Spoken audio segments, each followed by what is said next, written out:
నెల్లూరు జిల్లాలోని పలు ప్రాంతాల్లో ఈ ఉదయం భారీ వర్షం కురిసింది.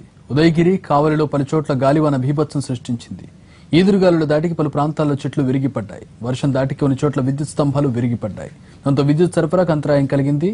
భారీ శబ్దంతో ఉరుములు, తీవ్ర వేగంతో గాలులు వీయడంతో జనం భయాందోళనకు గురయ్యారు. మరోవైపు ఈ అకాల వర్షంతో పంటలకు తీవ్ర నష్టం వాటిల్లింది.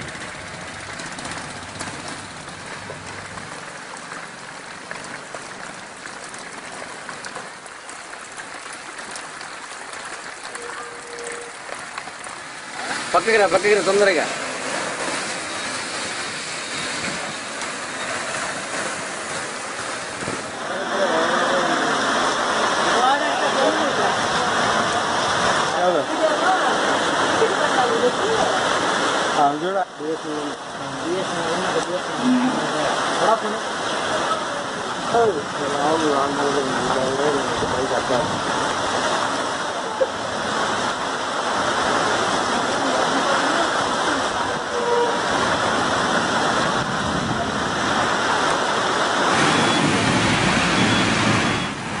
నల్లగొండ జిల్లాలో భారీ వర్షం, ఈదురుగాలులు రైతులకు అపార నష్టాన్ని మిగిల్చాయి.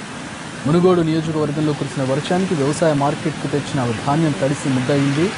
6 కాలం కష్టించి పండించిన పంట నీటి పాలవడంతో లబోదిబోమంటున్నాడు రైతు. మరోవైపు ఈదురుగాలుల దాటికి పలు చోట్ల చెట్లు విరిగిపడగా కొన్ని చోట్ల విద్యుత్ స్తంభాలు కూలిపోయాయి.